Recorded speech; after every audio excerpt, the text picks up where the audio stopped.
Good afternoon, ladies and gentlemen. Welcome to this joint press conference by the President of the European Commission, Jean-Claude Juncker, and the Prime Minister of Ireland, Theresa May. President Juncker, you have the floor.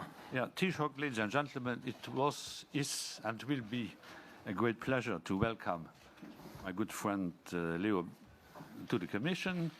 We were discussing a total range of problems, not only Brexit, not only Ireland, but we made the tour d'horizon throughout the whole situation we are facing. Japan, Venezuela, others, because when I'm meeting my good friend, we are not only discussing the issues people do think that we are exclusively discussing, but Ireland being one of the driving forces in Europe, we have to discuss other things than those which are more or less on the agenda. But nevertheless, we did so. And we are in total agreement when it comes to all the questions related to the Brexit. As far as the European Commission, myself, Michel Barnier, the whole of the college are concerned, we are sticking to the line. We promised the Irish, I did it myself in the Irish Parliament, Ireland will not be left alone.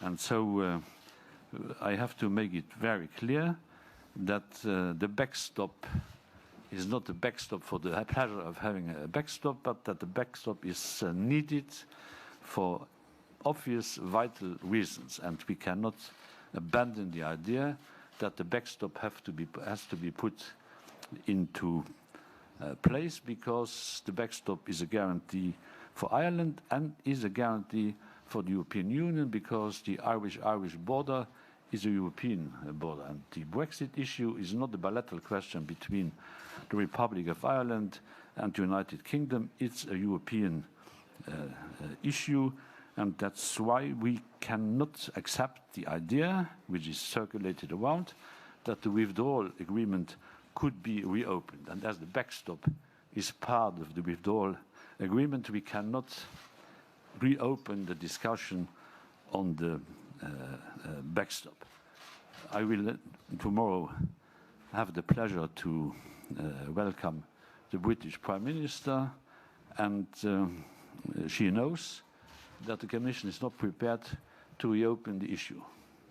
This is the common position of the 27 and thus of the Commission. This is the position of the Commission and thus of the 27. So, Leo, please.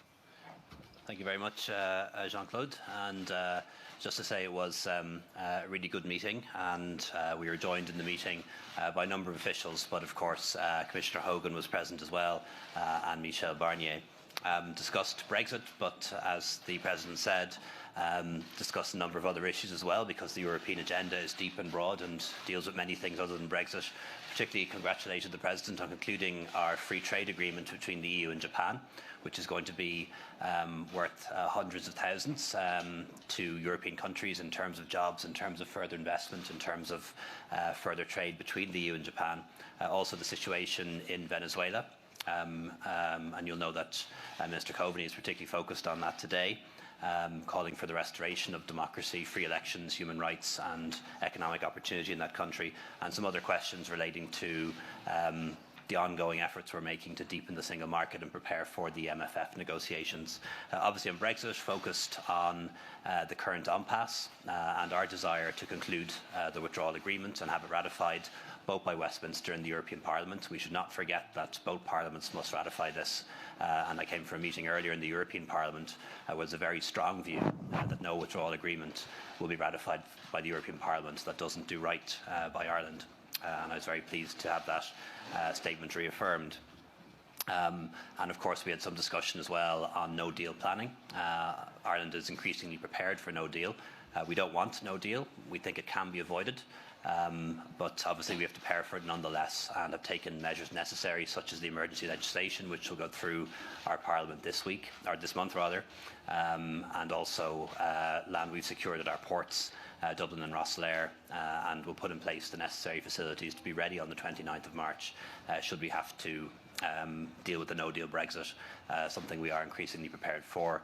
Also had a discussion on the kind of supports that will be put in place for farmers and for fishermen who may be affected by it. They'd be the most affected, but also for exporters as well. Means by which we can provide aid to farmers and fishermen, means by which we can intervene in businesses that are adversely affected, either to rescue and restructure them or to provide capital loans to allow them to reorientate their business away from trade with Britain towards trade with the rest of the world.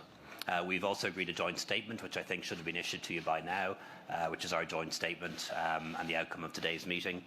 But just to say, as the President has said, we stand by the withdrawal agreement, which of course includes the protocol on Ireland, and within that, the backstop on Ireland and Northern Ireland. The withdrawal agreement, let's not forget, is already a compromise. It was co-designed with the British government, contains large elements that they designed and requested. It's been agreed by 28 governments, including the UK government, and we very much stand by it. Obviously, of course, we'll always listen to suggestions that the UK government has to make, particularly in relation to the joint political declaration on the future relationship. But that is very much in the context of a future relationship discussion. Also, I'll be meeting Prime Minister May on Friday. She'll be coming tomorrow, she's coming to Dublin on Friday evening.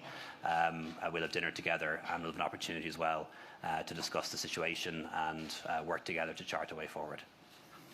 Tony, can you